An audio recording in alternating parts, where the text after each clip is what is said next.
abara wale adiga kula degan hadii la kuurayay DDS ya wiilka reer caynashe kula degan gaashaamo inuu gurmadkiisa iyo xoolihiisa boqorkeen lagu arko wax weey hadii la kuurayay iyo maxaan ku sheegaa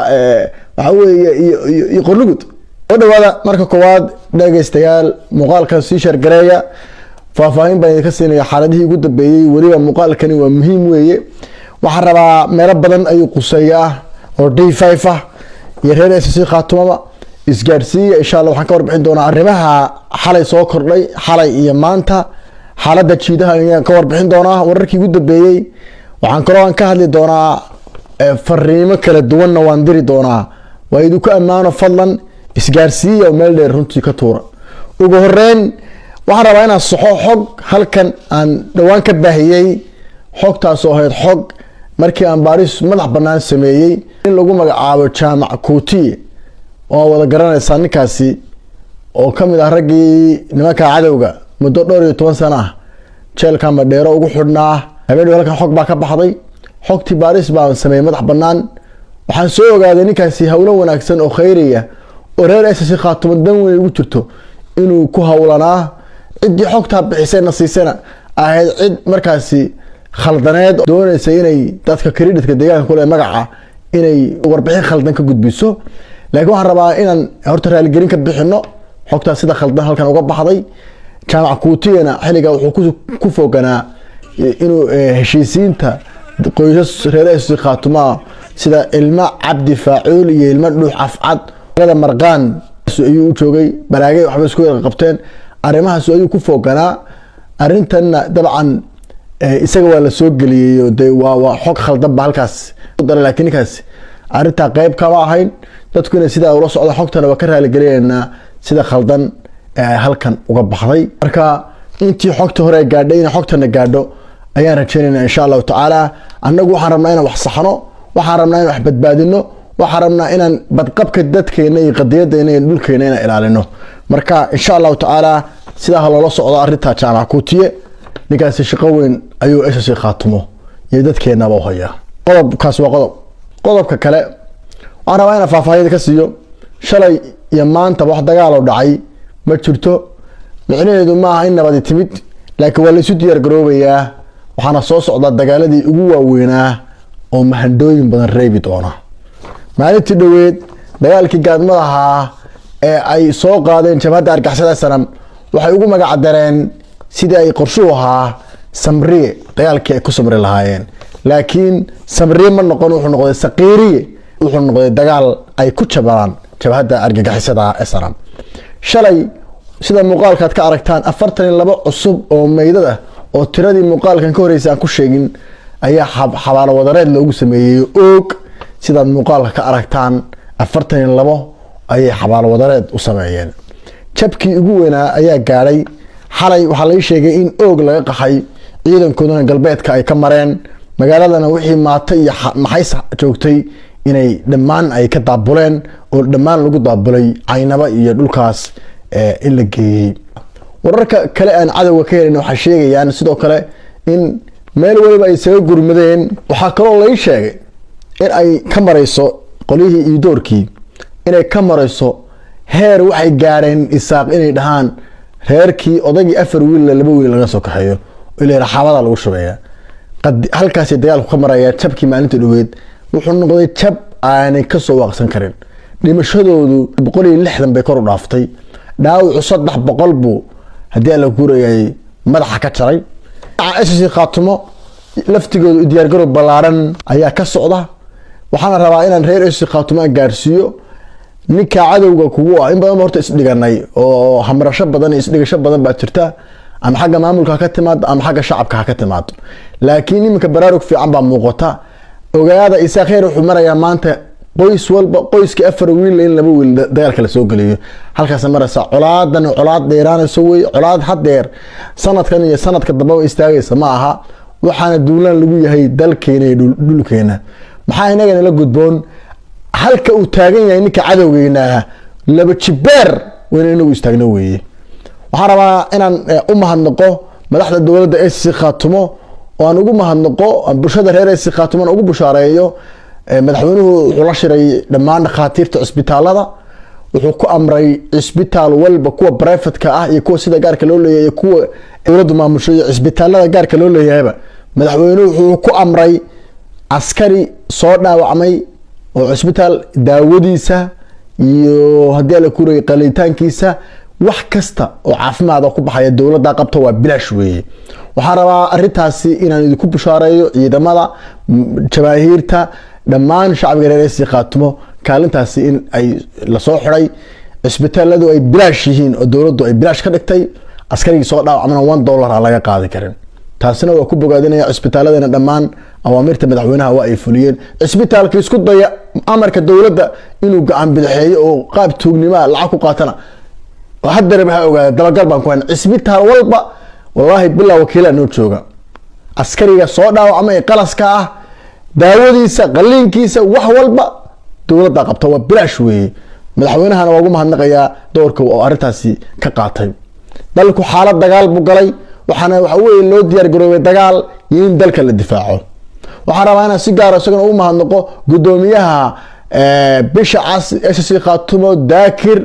kaalintaadii laba jibaar iyadoo ah ayaad gudatay dagaalkii maalinta ugu sida ay bisha cas u shaqeysay ambalaashada u shaqeeyeen laamaha caafimaadka bisha cas ay u shaqeeyeen waan ku bogaadinayaa xogta waan hayaayo iyadoo ay tahay shughul cala waajib haddana waan hambalyeynayna waana mahadsanyahay walahi gudoomiye Daakir iyo shaqaalaha kala duwan ee bisha cas bisha wanaagsanay dowladda iyo shacbigeeda reer SSC Khaatumo ay u hayaan qodobka kale hal gaarsiyo absame waliba qolihii ugaadeen badane ee bah Faadumo Timcad waxa ku dagaalamaya Boqorkeyn Qorlugud iyo hadii ay ku ergaabo dhammaan jiidahaas oo dhan waa dhul bahante iyo Isaaq oo haan ka maqan aan jirin oo xitaa ay ku jiraan kuwii gaashaamo oo idinka aad xukuntaan ka soo gurmaday iyo hadii la kuureeyay Charso Samaroon hadii la kuureeyay Oromo United iyo waxa dagaalamaya dhul bahanta dagaalamaya doorkiini absamo especially ugaadeen dhulka hawdka masaafo badan baynu ka wada degnaa waxa loo baahayaa maanta haddii reer SSC Khaatumo ama dhul bahante mashquulay oo garan waayeen oo ergeydii soo diro waxa la idinka baahayaa maanta ciidan maahay waxa way waa taakulo waa inaad geela keentaan waa inaad caafimaadka keentaan waa inaad dhaqaatiirta keentaan waa inaad dhiig shubtaan taasiba waa hiilo walaalka xabadi ku socoto cadow dul saaran yahay walaalka sida caadadu tahay kama aad sugteen inuu adiga ku yimaado ku soo talabadsadee ee garashadu waxa weeye gobonimada inaad adu garati weeye dhul bahante iidoor iyo huwantooda isaga filan ilaa iyo xawee aadana dhul bahante iidoor iyo huwantoodu iyaga gogosanayay iyadoo sidaa ay tahay dagaal absama galay ama ogaadeen galay waa garan karnaa dagaaladii la soo maray doorkii dhul bahante ka qaatayna waa la garan karaa halganadii kala duwanaa ogaadeenku ay galeen hadda tolnimadu iyo walaalnimaduna waxa weeye waa dhabarka iyo xoqaan ku xoqa weeye saddex arrimood baa caawaleed ka baahan yahay ogaadeeno laaneerihi Soomaaliyeed laaneerihi Daarood laaneerihi Kablalaxdatiin waxa leedii ka baahan yahay waxa weeye cudud ciidan iyo cudud xub iyo mid saaneed bareer SSC Khaatumo dhul bahanta isaga filano waa kuwa u babac dhigay ee xabalo wadarada iyo door maanta inay isku aasaan sababta u ahaa waxa leedii ka baahan yahay waxa weeye 3 sano ayaa dhul bahanta dagaal ku jiray oo iidoor iyo huwantooda iyo Charso iyo Guraangor faro dhan dagaal kula jiray soo nasiib darro ma aha in hal taakulo oo si official ah in la wiilka waxa way habar awale adiga kula degan hadii la kuurayay DDS iyo wiilka reer Caynashe kula degan gaashaamo inuu gurmadkiisa iyo xoolihiisa Boqorkeyn lagu arko waxa way hadii la kuurayay iyo maxaan ku sheegaa waxa way iyo Qorlugud adiga hal laga waayo talow suuragal maaha waxa la idinka baahan yahay way dhiigana shubtaan waa kow xoolaha inaad keentaan waa labo iyo gurmadka gaashaamo ka soo baxay habaryoonis iyo garaatis inay horta ku sameeyaan intaasba waa hiilo Soomaalidu waxay tira qosolba iyo fartaagba waa hiilo soo saas ma ahayn intaasba waa la ka sugayaa doorkii Faadumo Timcadnimadu ha shaqeyso taasina waa qodob weey waxaan kala waan la hadlayaa ismada SSC Khaatumo safarada ku kala maqan waxaa leeyahay safarada ha soo gaabiya doorkiini qaata dalku xaalad dagaal buu galay soo gaabiya safaradiini kaalintiini qaata taasi waa qodob waa ismada weey siyaasiyiinta la jeclada kale SSC Khaatumo ama inay hoggaanka qabtaan waxa leeyahay qofka siyaasiga ee dalkan lagu aaminayo waqtiga la fiiriyo maanta kala weey sida dadkiisa ula dareen noqdo sida ciidamadiisu barbar istaago si kasta xukuumadda hadda joogta u kala aragti duwanaada laakiin ninka siyaasiga dagaalka socday iyo xarbul akbar ka socda ka qayb qaadan waaya ee jeebkiisa furi waaya ee ciidanka hogaamin waaya ee dawladda ku taageeri waaya barrito yaanu kursi Khaatumo soo doonaan taasina waa siyaasiyiinta la madax banaan waxa weeye rajada ka qabta inay doorashooyinka soo socota ay musharaxiin noqdaan firdhiye waxa xukuumaddiisu talada hadda iyaga hogaaminaya muddaxileedkoodu waa waqti ku eegyahay laakiin dalka difaaciisu waa mas'uuliyad wadareed weeye dawladda kale lagu hadlay maayo ismada shacbiga dawladda siyaasiyiinta cid waliba inaga midaysan baa loo baahan yahay marka siyaasiyiintuna doorkooda ha qaataan waliba rajada ka raba shacabka codkooda ugu dambeyn waxaan rabaa inaan fariinta ugu dambaysa u diro bulshada reer SSC Khaatumo qof waliba doorkiisa qaato qurba joogtu jeebka wayna furaan sababta way guusha aad raadinaysid ee doonaysid inaad ku daashootid jeebkaaga ku jirtaa dhaqaalaha hur oo dhaqaalaha bixi qofka waddanka jooga isna kaalintiisa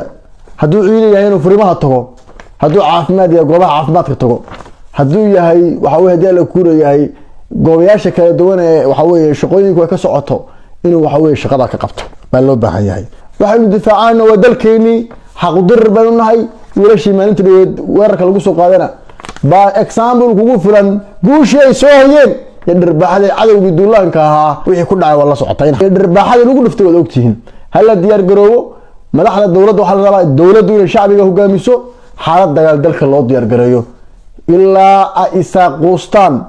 ilaa aynu waxa weeye hadii la kuuraya guryahooda ka dhaxqadayno waynu guryahooda qabsano waynu guryahooda ka barakicino nabadi maalintaas u dhowdahay nabadi waxay u dhowdahay maalintaaynu guryahooda qabsano waynu guryahooda ka barakicino maalinta nabadi maanas inta kale ee hagarashadu jirto ee Soomaaliya la yahay islaam baa la yahay isaaqi dhirbaaxada ku miirsada maalinta waa u jeedaa waxa la dhurwaagi wasma tagay isagii marka daba la soo waasho saas ma ahayn hal diyaar garoobo tolkayo boqorkay baatmi boqorkay waa dumis majaajka waa la duminayaa baraagahana waa la awdayaa waa sidaas weeye war kale ka soo laabanaya ma jirto boqorkay waxa lagu soo celinayaa dhul daaqsinkii ay hore u ahayd haddii 5,000 ku dhimanayso boqorkayn waxa lagu soo celinayaa dhul daaqsinkii ay ahayd majaajka fidnada loo dhisay xasaradii fidnay u dhiseen laakiin culimadu way ka fadwootay mar hadduu majaajku fidna loo dhisay fidnana waxa weeye ay ka imaanayso waa in la burburiyo weeye taasina culimada waa la weydiiyay insha Allah ta'ala taasina waa taa boqorkayn waa dumis waa dhul daaqsin sideedii baa lagu soo celinayaa hada wabillahi tawfiiq badna uma haysatihiin insha Allah ta'ala dalku xaalad dagaal buu galay dabada dadka qurba joogta tiirarka ugu weyn baa tiin kaalintii qaata dal joogu kaalintooda qaataan dalka xaalad dagaal baa loo ballamay waxana lagu ballamay waxa weeye cadawga isoo urursaday yahuwantaas in si wada jira waxa weeye dhirbaxa lagu dhufto insha Allah xaq u dir rabnaa oo guuleysanaynaa waa ballan weeye arrin baan horta idinku bashaareynaya xaqiiq weeye guushu mar walba dhankeena weeye guushu waa dhankeena weeye waana guuleysanaynaa ciidadan ogahay awoodan ogahay ciidankan ogahay khibradoodan ogahay moralkoodan ogahay kalsooni baan ku qabaa ciidanka SSC Khaatumo iyo shacbiga reer SSC Khaatumo